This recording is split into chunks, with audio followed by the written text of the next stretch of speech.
Bhojpuri actor comedian मिंटुआ को आप सब जानते ही होंगे।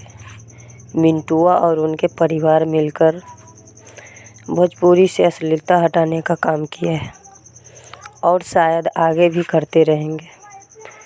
मिंटुआ जो बिहार के छपरा ज़िला में मौलानापुर गांव है, वहां से वो आते हैं।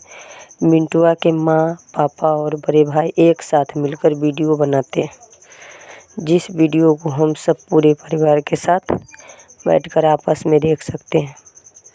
भोजपुरी भाषा खराब नहीं है, कुछ गायक और गलत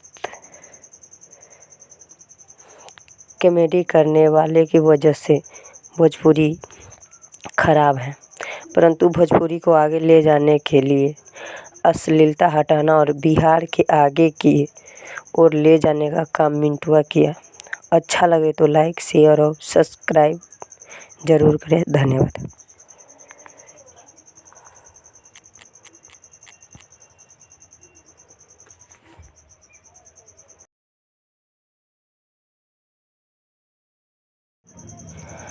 भोजपुरी एक्टर कॉमेडियन मिंटुआ को